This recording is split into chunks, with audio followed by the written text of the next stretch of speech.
Ladies and gentlemen, we cannot speak of soccer in Canada without speaking of women's soccer. And for that, let me introduce Mariam Kourabi. She scores bangers. It's a podcast, but she does much more. Welcome to SportsCanacos. How are you doing? I'm doing really well. How are you? Good. Very nice to have you. And because I've seen you in so many other medias, CBC, all report, like they use you as a reference. First of all, I'm very excited to have you. Congratulations on everything you've done. And tell us, what do you do and how did you start doing it? Thank you for that introduction. That is way too kind. It's a pleasure to be here. Yeah, I mean, you kind of said it. I have a women's soccer podcast called Scores Bangers, and I occasionally write plenty about Canadian soccer. But as we know, before April hits, a lot of our Canadian players are playing abroad. And so if I have to cover Canadian soccer, then I have to cover the players abroad. And so I always take a larger or further scope to cover these Canadian players and what they're up to when they're not in international camp representing Canada. But yeah, I kind of started covering the sport from a wider lens right before the Women's Euros in 2022. And it's been a lot of fun since then. And because Canada is such a staple and reference for women's soccer, and yet I don't think it's as big as it deserves to be. Where do you think that will fit in the next 10 years, and why do you think it's going as slow as not as faster as men's? I think there's a simple answer to that, and it's the fact that we haven't had a professional women's soccer league in the country. An interesting fact that kept being brought up in the 2023 Women's World Cup is that there's only two countries that don't have a professional league. It's Haiti and Canada, which is quite a big statement, I think, when you look at the rest of the world and where I think the game has caught up, where you need to have a professional league in order to push the game forward. And so I think Canada's actually been blessed to have a phenomenal women's national team with some incredible names, some legendary players that have gone through the program. And so I think that is what has saved Canadian soccer and Canadian women's soccer in general.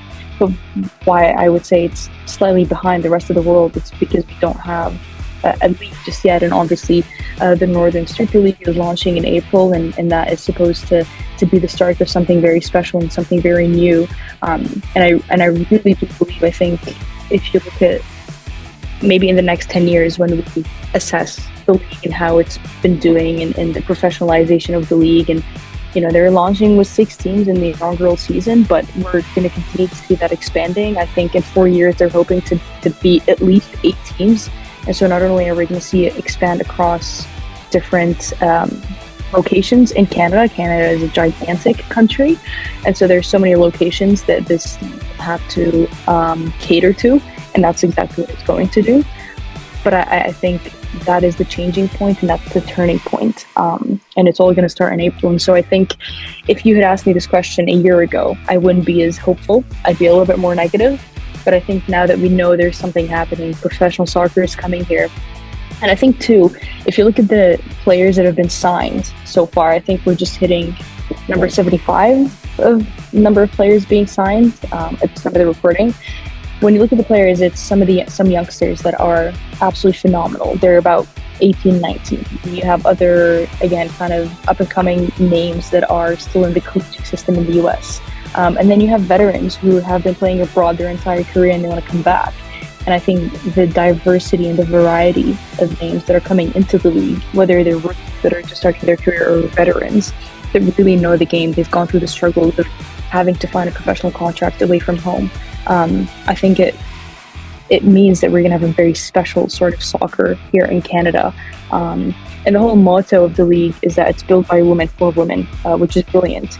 And that's really reflected in the leadership groups across the clubs. All 6 clubs are mainly led by women, which is a category that's been severely underappreciated in Canada. We have some brilliant, intelligent, smart individuals in this field that have had to go work abroad.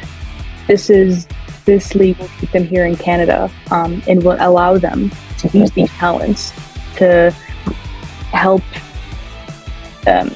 rise other Canadian women, which I think is really, really interesting. So I think the start of this league is the start of something very special in the country, I would say. It is very special indeed, Mariam. And tell me, what is it that you're excited the most? April, it's coming down soon.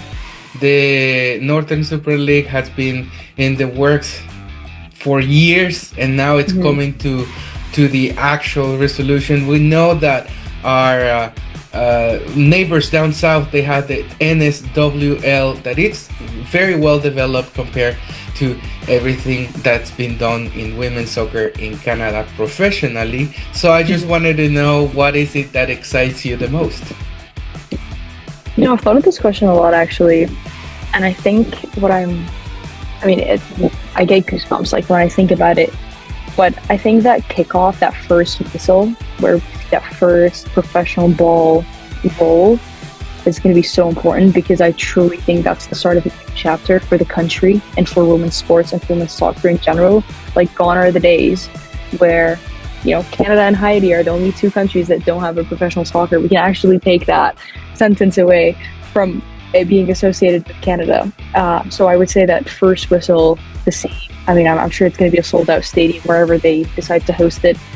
Schedules are not released just yet, but I think whichever location is the lucky one to have that first kickoff, I think it's going to be a very, very special moment. And you also have some news for us that you recently posted, and it just brings me a lot of joy because I know what you've been doing for the sport, for the way to spread the news, and that is also a podcast, right? Yes, the NSL and I just recently are working on a collaborative podcast for 12 exclusive interviews. Each club is going to get 12 episodes. We actually haven't revealed this just yet, so maybe this is a little exclusive here. But yeah, 12 episodes. It's going to be 2 episodes per club, and really the main goal is to showcase the players and the individuals that are making this happen. I think when we look at the figures that are building the league and the players that are involved in history, they all come with very deep journeys and very special stories. And I think we have a duty to maximize the reach that these stories have. And so this is a very exciting project that the NSL and I have been putting together for quite some time. It's going to be available pretty much everywhere. We want to make this as accessible as possible. So it's on streaming platforms of Spotify, Apple Podcasts, Buzzsprout. It's also on the NSL website. It's also on my YouTube channel, She Scores Bangers, as well as the Northern Super League YouTube channel. We want to have as big of a reach as possible for this, because once again, not only do I think fans are excited to know who they're going to be rooting for, but these players and sporting directors and coaches, and I mean, there's some really, really cool names that are going to be published in this podcast series. I think excites a lot of people. We launched with Emma Regan, who became the first Canadian women's national team player within the active pool to sign. Obviously, she was followed by Desiree Scott, who retired. We initially thought retired from professional soccer, but I guess the NSL pulled her back home. And so I think there's going to be really cool stories, special journeys that these players and individuals that are making it all happen are going to share on the pod. So I would recommend to just look it up, NSL podcast, NSL She Scores Bangers, and it'll pop up your way.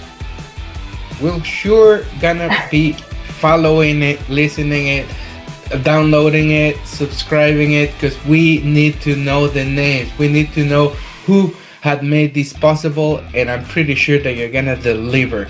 Mariam, the last question, and I wanted to ask you about, in general, soccer culture in Canada.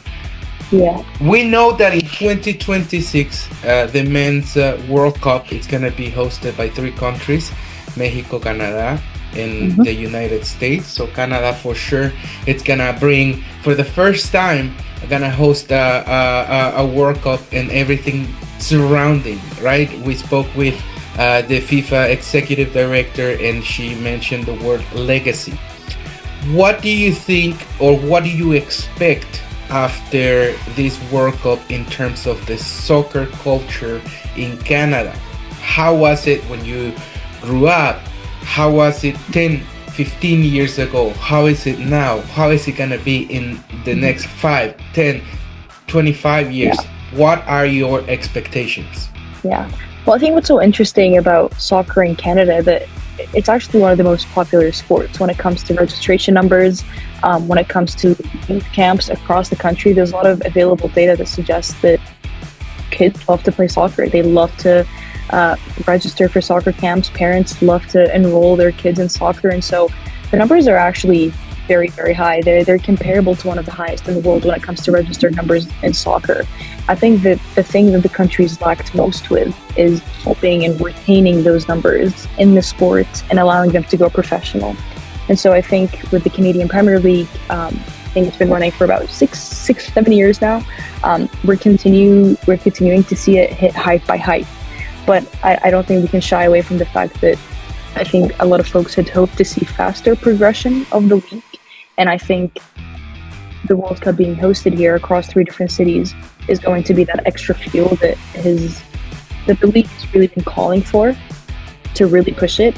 And I think beautifully too, it's like everything is working together simultaneously. The men's national team is reaching heights. They've kind of started this new era with head coach Jesse Marsh, who has really embodied I think core values that we hadn't seen before from the team. This kind of expression, sort of, they want to go forward, they want to continue improving, they want to get the most out of in the country. Obviously in the 2023 Cup, that was huge, or sorry, 22 Qatar Men's World Cup, it was huge. They made a comeback into the World Cup in Copa America, and so I think we're seeing the men's team take new steps that we haven't seen them do that before. I think the leadership with Canada Soccer, Kevin coming in, it's beautiful to see everything happening at the same time, almost in parallel worlds where everything is moving forward. And so I think the World Cup hosting comes at a perfect timing. I think a lot of it is timing. Had this World Cup been hosted, let's say 2022, I don't think we would have this much momentum. I think the way it comes in 2026 is great. It's all about timing. I think when it comes to momentum and pulling forward, and similarly with the women's national team, the fact that visitors around the world and fans from all across the globe are going to come here. We're going to be talking about professional soccer, men's or women's, and NSL is going to be talk of the town potentially in certain cities. I don't doubt that we're going to see advertisements happening. I think we're going to see a lot of efforts and push from marketing. I think plans to be able to include the NSL and the CPL in many of those conversations. And so I think the World Cup coming here is an exciting buzz. I think the city is very excited. The city, all of them are pretty excited to host something as exceptional as this. It doesn't get much bigger than the World Cup, let's face it. Canada hosted the 2015 Women's World Cup, but again, it was about timing, where at that time, professional soccer wasn't where it is today. And so Canada didn't really use much of that momentum. Had they hosted the Women's World Cup, for example, 2023, it's different. So it's all about timing, which is why I think next year, having the World Cup here co-hosted in Canada is going to be really exciting. And I think it tells a very bright future for soccer in the country, for both the men's and the women's national team. And I think this is something that we don't talk about enough, is that for women's soccer to seriously thrive and use all its potential in the country, it needs men's Canadian soccer and vice versa. I think historically we've known the women's to do much better. I mean, they've podiumed 3 times at the Olympics, they've won gold, but there's always that missing moment, and that missing moment was the NSL. But it was, again, you can't have that without success of the men's. So I think it's important that we have both men's and women's Canadian soccer on the map, because together that's how you have a successful program all around, which I think is really exciting that it's all happening at the same time. And what do you see? You mentioned something about the professional, right? Like that's the part that was missing. What do you see in terms of professional sports? Where do you see soccer fitting in? As we know, Canadians for the longest time has been number 1 hockey. Now with the incorporation of sports like soccer, where do you see that fitting in the professional realm? Yeah, I mean, it's obviously going to take some time for professional soccer to become that number 1-2 spot. I think when we look across Canada, hockey is the number one. I think lacrosse is a pretty popular shout. Obviously, with the Toronto Raptors, it's also very exciting to see Toronto getting a WNBA team come 2026. But I don't think it's that steep away. Like, I don't think the challenge is that difficult because the registration numbers so high in soccer. So soccer has a fan base in Canada. It's not like you're having to work from the bottom up. Like, you kind of already have a good foundation of the fact that registration numbers are so high. People watch soccer. It's about making it accessible, which we need to see deals change with obviously CBA and One Soccer and all that chatter, but we need to see it more accessible, which is part of making it professional and making it a good product that it needs to be. So I don't think it's that far away. I mean, I don't know if it'll ever beat hockey, if I'm being completely honest, but I think it'll make a good challenge. And like I said, the foundation's there. It's about continuing to build on the momentum and just putting in the investment and the money to professionalize it across and making opportunities and pathways available. And also the part of enjoying the culture, right? Like a Saturday game with the family. It's one of the most amazing things, especially when it comes to soccer. Thank you very much. Is there anything else you would like to tell all the Spanish community, everyone who's from first and second generations? There's a lot of Latinos with the passion of soccer, and of course, whether it's in English or in Spanish, we're just like trying to live this passion of soccer, football. And is there anything else that you would like to add? I mean, the message is pretty universal. Like, go out and watch women's sports, women's soccer, support it. Like, I think Liga MX is building something so special. Like, it's on my bucket list to be able to hopefully travel down to Mexico and watch a professional game there. Obviously, they're pretty familiar with Carmelina Moscato and some of the history that she did in the league. But I think Spanish football, Liga AF, is on the rise. I think it's such an exciting time. If it's Canada, US, Mexico, Spain, I mean, all across, watch it. It's fun, and I think we're pretty lucky to live in an era to see it exponentially grow the way that it is. Thank you very much. She scores bangers, and now in the NSL, you're gonna see it soon. All the podcasts informing, getting history of how this started, all the features. Thank you very much, Mariam. We're going to be connected, and we hope to see you soon. Thank you so much. It was great chatting with you today.